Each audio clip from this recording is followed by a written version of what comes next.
Okay, we've got a number of different things that we're going to go through today. The first thing we're going to go through is finishing up power. We already talked about AC power and the fact that it's the most, stands for alternating current.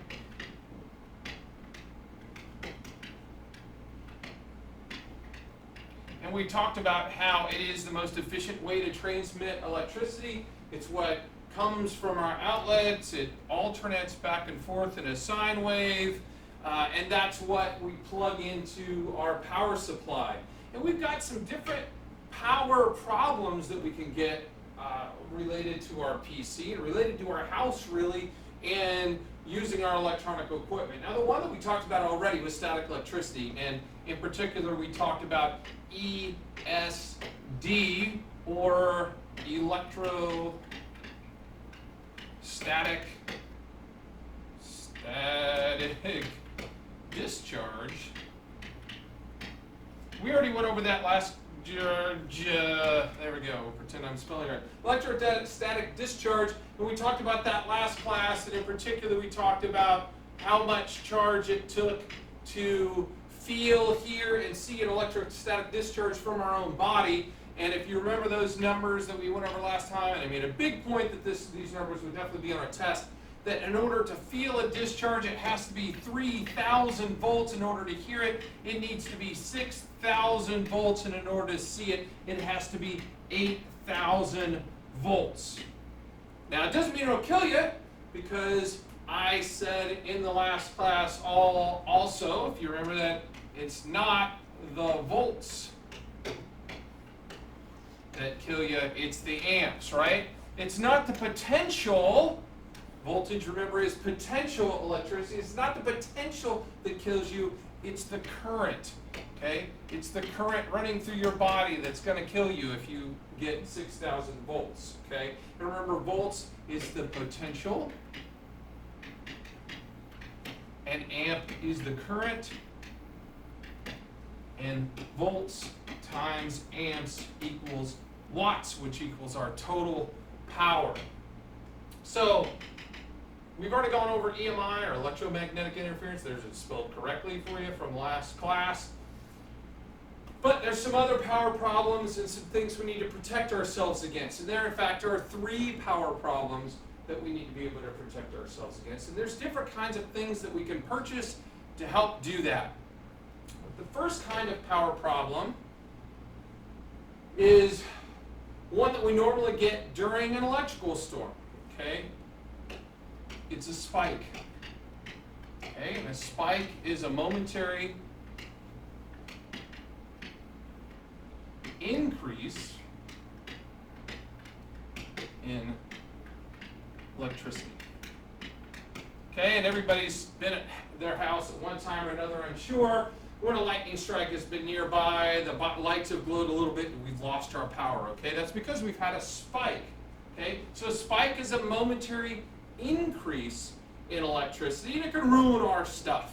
A spike definitely has the ability to destroy electrical components that are plugged into our wall outlet, even if a strike is significantly far away as far as we feel like.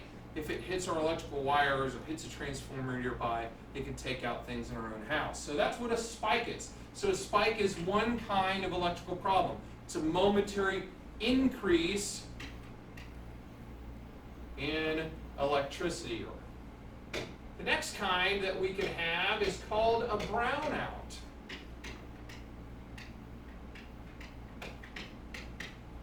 And a brownout is a momentary decrease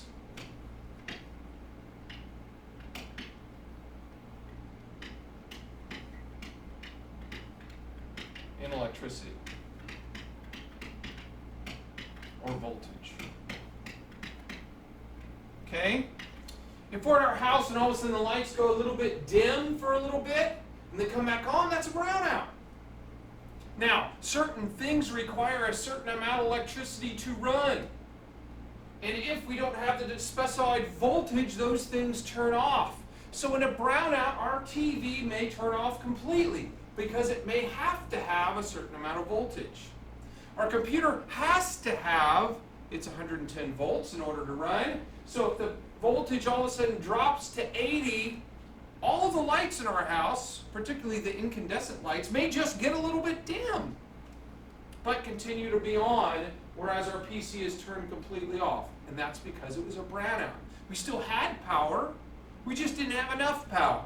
So a brownout is a momentary decrease in voltage. A momentary decrease in voltage is a brownout. Okay? And I guarantee you these three terms, actually four, along with electrostatic discharge, will be on the test for Chapter 3. So if this isn't in your notes, you should have it in your notes while we're going along here. Okay, the last one is called a blackout. And it is a complete loss of electrical power. We can pretend I spelled that right. I-C-A-L. There we go. Blackout's a complete loss of electrical power. We have no electricity at all. It's completely black in our house. There's not a light on anywhere. That's a blackout. Happened a number of times at the school that we've had blackouts. Not recently. The backup power supply has been a lot better in recent years than it was a few years ago. In fact, I always had 2 or 3 flashlights on my desk the first few years I was here, because when we lost power, man, we lost power. We have electrical blackouts all the time. So, spike, momentary increase. Brownout, momentary decrease. Blackout, complete loss of electrical power. And we have different kind of things that we can get to protect us against different kinds of things, or different kinds of electrical problems. So we have different kind of devices that we can purchase, and of those devices, some of them are relatively inexpensive, some of them are relatively common, some of them are not as inexpensive. Okay? Now, surge suppressor is the first one, and that protects only against spikes. Okay? Surge protectors look like a power strip, but they're not. They're more. They provide a row of outlets, just like a power strip. Usually have an on-off switch, and they protect us from over voltages in AC power, or spikes in AC power. Okay? And when I talked the other day about how you had to have a ground in order for those kind of things to work, it's because what they do is if there's an over voltage, they send that over voltage, that clamping voltage, to ground. And they're rated for so much voltage. If you look at the side of a surge protector, it'll say rated for whatever 1,000 volts, meaning that it could go that high and still completely protect your electrical equipment. Surge protectors are relatively inexpensive. You can buy them at Walmart for $10 to $15. And I would buy ones that have guarantees. A lot of them say guaranteed for $35,000 worth of electrical damage. Meaning that if you have your stereo plugged into it, and you have an electrical strike, and you lose your stereo, you can get paid to get it fixed or replaced. Mrs. Eels, or Mr. Eels' wife, that used to be our home economics teacher, had the exact thing happen to her, and she got her motherboard replaced on her computer. Now, I will tell you, if you buy those, you want to keep the box, and you want to keep the receipt, because they're very stringent about whether they'll pay you money or not. So if you go throw that box and that receipt away, you may not have any guarantee at all. You may have just thrown it in the trash. So make sure you read it before you throw it away. So that's a surge suppressor. It suppresses surges or spikes in electricity. And again, we have a lot of these. Some of the ones you see around the district are just power strips. That's all they are. And some of them are surge suppressors. And at your home, if you've got a 3-prong outlet that has a good ground, and you've got any electrical equipment worth more than $100, you should have it on a surge suppressor to protect it. Okay? And surge suppressors only protect against spikes or momentary increases in electrical current. Power conditioners are relatively uncommon in a household. They're usually at businesses. They're large, and they're on the side of the house or inside of the business, and they're used to regulate the power or condition the power. they protect against brownouts and spikes. So if I had a matching problem and I said, what protects against brownouts? The only right answer is power conditioners, because that's what they add, okay? A surge suppressor does spikes, a power conditioner does spikes and brownouts, both. So that's a power conditioner. That's not something we normally have at our house. That's normally something that a business has to keep nice level power and to protect its electrical equipment. So the other device that we have to protect against the last kind of power problem is called an UPS. Okay? It's an uninterruptible power supply, and you'll normally hear me call it, it's normally referred to as an UPS.